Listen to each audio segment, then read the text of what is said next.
ತಮ್ಮನ್ನು ಉದ್ದೇಶಿಸಿ ಇದೀಗ ಮಾತನಾಡಿದ ನಮ್ಮೆಲ್ಲರ ನಾಯಕರು BS ಯಡಿಯೂರಪ್ಪನವರ ಅಭಿಮಾನೋತ್ಸವ ಸಮಿತಿಯ ಗೌರವ ಅಧ್ಯಕ್ಷರು ಆಗಿರ್ತಕ್ಕಂಥ ಸನ್ಮಾನ್ಯ ಪ್ರಭಾಕರ್ ಕೋರೆ ಅವರೇ, ಜಿಲ್ಲಾಧ್ಯಕ್ಷರಾಗಿರ್ತಕ್ಕಂಥ ಶ್ರೀಮತಿ ಗೀತಾ ಸುತಾರ್ ಅವರೇ, ಸುಭಾಷ್ ಪಾಟೀಲ್ ಅವರೇ, ಸಂಜಯ್ ಪಾಟೀಲ್ ಅವರೇ, ಅನಿಲ್ ಬೆಂಕಿ ಅವರೇ, ಜಗ್ಗಿ ವಕೀಲರೇ, ಶ್ರೀಮತಿ ಮಂಗಳಾ ಅಂಗಡಿ ಅವರೇ, ವೇದಿಕೆ ಮೇಲೆ ಆಸೀನರಾಗಿರ್ತಕ್ಕಂಥ ಎಲ್ಲ ಗೌರವಾನ್ವಿತ ಪ್ರಮುಖರೇ ಮತ್ತು ಮಾಧ್ಯಮದ ಮಿತ್ರರೇ, ಈ ನಾಡು ಕಂಡ ಧೀಮಂತ ನಾಯಕ ಸನ್ಮಾನ್ಯ BS ಯಡಿಯೂರಪ್ಪನವರು ದಕ್ಷಿಣ ಭಾರತದಲ್ಲಿ ಬಿಜೆಪಿಯ ನೇತೃತ್ವವನ್ನು ವಹಿಸಿ ನಾಯಕತ್ವವನ್ನು ಕೊಟ್ಟು ಕರ್ನಾಟಕದಲ್ಲಿ ಪ್ರಥಮ ಬಾರಿಗೆ ಸರ್ಕಾರವನ್ನು ತಂದವರು BS ಯಡಿಯೂರಪ್ಪನವರು. ತಮ್ಮ ಜನಪರ ಹೋರಾಟಗಳ ಮುಖಾಂತರ, ರೈತ ಹೋರಾಟಗಳ ಮುಖಾಂತರ ಜನನಾಯಕರಾಗಿ ಹೊರಹೊಮ್ಮಿದವರು BS ಯಡಿಯೂರಪ್ಪನವರು. ರೈತ ಬಜೆಟ್ ಅನ್ನು ಕೊಟ್ಟಂತವರು ಯಡಿಯೂರಪ್ಪನವರು. ಪ್ರಾದೇಶಿಕ ಅಸಮತೋಲನ ನೀಗಬೇಕು, ಉತ್ತರ ಕರ್ನಾಟಕದ ಜ್ವಲಂತ ಸಮಸ್ಯೆಗಳು ಬಗೆಹರಿಬೇಕು ಅಂತಕ್ಕಂಥ ಹಿನ್ನೆಲೆಯಲ್ಲಿ 2006ರಲ್ಲಿ ಬೆಳಗಾವಿಯಲ್ಲಿ ಚಳಿಗಾಲದ ಅಧಿವೇಶನವನ್ನ ನಡೆಸಿದವರು, ಅದಕ್ಕೆ ಆಶ್ರಯದಾತೆಯಾಗಿ ನಿಂತವರು ಸನ್ಮಾನ್ಯ ಕೋರೆ ಅವರು.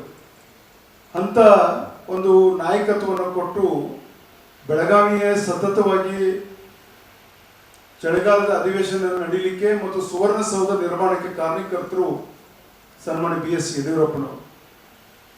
ಇಂಥ ಒಬ್ಬ ಧೀಮಂತ ನಾಯಕ ಕಳೆದ 5 ದಶಕಗಳಿಂದ ಕರ್ನಾಟಕದ ರಾಜಕೀಯ ಇತಿಹಾಸದಲ್ಲಿ ತಮ್ಮ ಹೋರಾಟದ ಬದುಕಿನ ಮುಖಾಂತರ ತಮ್ಮದೇ ಆಗಿರ್ತಕ್ಕಂಥ ಛಾಪು ಮೂಡಿಸಿದಂಥ ನಾಯಕನ ಒಂದು ಅಭಿನಂದನೋತ್ಸವ ಕಾರ್ಯಕ್ರಮ ಅತ್ಯಂತ ವಿಜೃಂಭಣೆಯಿಂದ ಮತ್ತು ನಾಡಿನ ಅನೇಕ ಹಿರಿಯ ಮಠಾಧೀಶರು, ಸುತ್ತೂರಿನ ಶಿವರಾತ್ರೀಶ್ವರ ದೇಶಿಕೇಂದ್ರ ಮಹಾಸ್ವಾಮಿಗಳ ಸಾನ್ನಿಧ್ಯವನ್ನು ವಹಿಸಲಿದ್ದಾರೆ.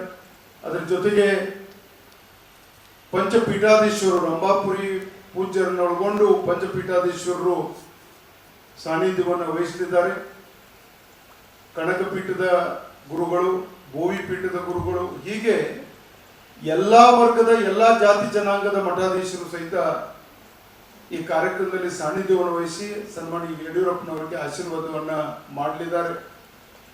ವಿಶೇಷವಾಗಿ ಕರ್ನಾಟಕದಲ್ಲಿ ಕಾಯಕ ಮತ್ತು ದಾಸೋಹ ತತ್ವದ ಮಠಮಾನ್ಯಗಳಿಗೆ ಅತ್ಯಂತ ಸಣ್ಣ ಮಠಗಳನ್ನು ಸಹಿತ ಗುರುತಿಸ್ತಕ್ಕಂಥ ಕೆಲಸವನ್ನು ಮಾಡಿದವರು ಸನ್ಮಾನ್ಯ BS ಯಡಿಯೂರಪ್ಪನವರು. ತಮ್ಮ ಅವಧಿಯಲ್ಲಿ ಶಿಕ್ಷಣ ಮತ್ತು ದಾಸೋಹದ ಕೆಲಸವನ್ನು ಮಾಡತಕ್ಕಂಥ ಎಲ್ಲ ಮಠಮಾನ್ಯಗಳು ಸಹಿತ ಅನುದಾನವನ್ನು ನೀಡುವುದರ ಮೂಲಕ ಅವುಗಳನ್ನು ಮುಖ್ಯವಾಹಿನಿಗೆ ತರತಕ್ಕಂಥ ಕೆಲಸವನ್ನು ಮಾಡಿದವರು ಸನ್ಮಾನ್ಯ BS ಯಡಿಯೂರಪ್ಪನವರು. ಅವರು ಒಂದೇ ಒಂದು ಉದಾಹರಣೆಯನ್ನು ಹೇಳಿ ನನ್ನ ಮಾತನ್ನು ಮುಗಿಸ್ತಾ ಇದ್ದೀನಿ. 2019ರಲ್ಲಿ ಬೆಳಗಾವಿ ಜಿಲ್ಲೆ ಕೃಷ್ಣಾ ನದಿಗೆ ಪ್ರವಾಹ ಬಂದಂತ ಸಂದರ್ಭದಲ್ಲಿ ಅವರು ಅಂಕ್ಲಿಗೆ ಭೇಟಿ ಕೊಟ್ಟಿದ್ರು. NDRF ನಾರ್ಮ್ದಡಿ ಮನೆ ತೊಂದರೆ ಆದವರಿಗೆ NDRF was giving only 95,000 rupees ಮನೆ ಪುನರ್ ನಿರ್ಮಾಣ ಮಾಡಲಿಕ್ಕೆ. ಆದರೆ ಅಲ್ಲಿ ಅಂಕ್ಲಿಯಲ್ಲಿ ಜನರ ಪರಿಸ್ಥಿತಿಯನ್ನು ನೋಡಿ ಒಬ್ಬ ನಾಯಕ, ಜನಪರ ನಾಯಕ ಯಾವ ರೀತಿ ಇದ್ದಾನೆ ಅನ್ನೋದು ಸನ್ಮಾನ್ಯ ಯಡಿಯೂರಪ್ಪನವರು ತೋರಿಸಿದ್ದು ಇತಿಹಾಸ. ಯಾರ ಮನೆಗೆ ಕೃಷ್ಣಾ ನದಿ ನೀರು ಬಂದಿದೆ, ಯಾರ ಹೊಸ್ತಿಲಿಗೆ, ಪ್ರತಿಯೊಬ್ಬರಿಗೂ ಸಹಿತ 10,000 ರೂಪಾಯಿಗಳನ್ನ ಕೂಡಲೇ ಅಂದ್ರೆ ಬರೀ ಅವ್ರಿಗೆ ಯುಟೆನ್ಸಿಯಲ್ಸ್ ಕೊಡ್ಲಿಕ್ಕೆ 10,000 ರೂಪಾಯಿ ಕೊಟ್ಟರು. ಮನೆ ನಿರ್ಮಾಣ ಮಾಡಲಿಕ್ಕೆ ಕ್ಯಾಟಗರಿ A ಮನೆಗಳಿಗೆ 5 ಲಕ್ಷ ರೂಪಾಯಿ, ಕ್ಯಾಟಗರಿ B ಮನೆಗಳಿಗೆ 3 ಲಕ್ಷ ರೂಪಾಯಿ, ಕ್ಯಾಟಗರಿ C ಮನೆಗಳಿಗೆ 1.5 ಲಕ್ಷ ರೂಪಾಯಿ ಕೊಟ್ಟಿದ್ದು ಇತಿಹಾಸ. ಭಾರತದ ಇತಿಹಾಸದಲ್ಲಿ ಮನೆ ಕಳೆದುಕೊಂಡವರಿಗೆ 5 ಲಕ್ಷ ರೂಪಾಯಿ ಕೊಟ್ಟಿದ್ದು ಇತಿಹಾಸ.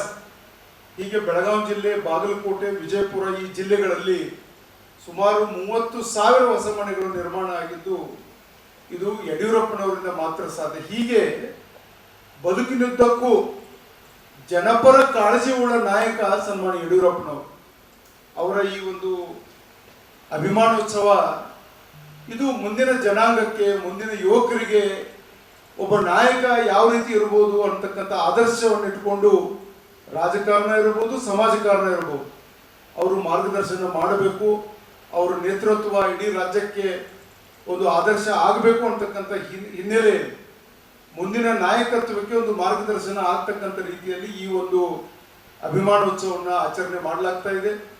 ನಾಡಿನ ಸುಮಾರು 1,000 ಮಠಾಧೀಶರು ಈ ಕಾರ್ಯಕ್ರಮದಲ್ಲಿ ಭಾಗವಹಿಸಿ ಆಶೀರ್ವಾದವನ್ನು ಮಾಡಲಿದ್ದಾರೆ ಮತ್ತು ರಾಷ್ಟ್ರೀಯ ನಾಯಕರು, ಗೃಹ ಸಚಿವರು ಆಗಿರ್ತಕ್ಕಂಥ ನಮ್ಮೆಲ್ಲರ ನೆಚ್ಚಿನ ನಾಯಕರಾದ ಸನ್ಮಾನ್ಯ ಅಮಿತ್ ಶಾ ಅವರು ಈ ಕಾರ್ಯಕ್ರಮದ ಉದ್ಘಾಟನೆಯನ್ನ ಮಾಡಲಿದ್ದಾರೆ. ಸ್ವಾಗತ ಸಮಿತಿಯಲ್ಲಿ ಸನ್ಮಾನ್ಯ ಪ್ರಭಾಕರ್ ಕೋರೆ ಅವರು ಗೌರವಾಧ್ಯಕ್ಷರಾಗಿದ್ದಾರೆ. ಇದರ ಜೊತೆಗೆ ನಮ್ಮ ಕಾರಜೋಳ ಅವರು ಕಾರ್ಯಾಧ್ಯಕ್ಷರಾಗಿದ್ದಾರೆ. ಗೋವಿಂದ ಕಾರಜೋಳ ಅವರು ಮಾನ್ಯ ಉಪಮುಖ್ಯಮಂತ್ರಿಗಳು, ಕೋಟಾ ಶ್ರೀನಿವಾಸ ಪೂಜಾರಿ ಅವರು ಚಿಕ್ಕಮಗಳೂರು ಸಂಸತ್ ಸದಸ್ಯರು ಉಪಾಧ್ಯಕ್ಷರಾಗಿದ್ದಾರೆ. ಶ್ರೀರಾಮುಲು ಅವರು ಕಾರ್ಯಾಧ್ಯಕ್ಷರಾಗಿದ್ದಾರೆ. BY ರಾಘವೇಂದ್ರ ಅವರು ಸಂಚಾಲಕವನ್ನ ಮಾಡಲಿದ್ದಾರೆ. ಹೀಗೆ ಎಲ್ಲ ನಾಯಕರು ಸಹಿತ ಈ ಕಾರ್ಯಕ್ರಮದಲ್ಲಿ ಭಾಗವಹಿಸಿ ಇಡೀ ನಾಡಿನ ಹರಗೂರು ಚರಮೂರ್ತಿಗಳು, ಮಠಾಧೀಶರು, ರಾಜಕೀಯ ವ್ಯಕ್ತಿಗಳು ಈ ಕಾರ್ಯಕ್ರಮದಲ್ಲಿ ಭಾಗವಹಿಸಲಿದ್ದಾರೆ. ಈ ಮಾಧ್ಯಮದ ಗೋಷ್ಠಿ ಮುಖಾಂತರ ನಾಡಿನ ಸಮಸ್ತ ಜನತೆಗೆ ವಿನಂತಿ ಮಾಡ್ತಾ ಇದ್ದೀವಿ, ತಾವು ಬನ್ನಿ, ತಮ್ಮ ಸ್ನೇಹಿತರನ್ನ ಕರ್ಕೊಂಡು ಬನ್ನಿ, ಯಶಸ್ವಿಗೊಳಿಸಿ ಇರತಕ್ಕಂಥ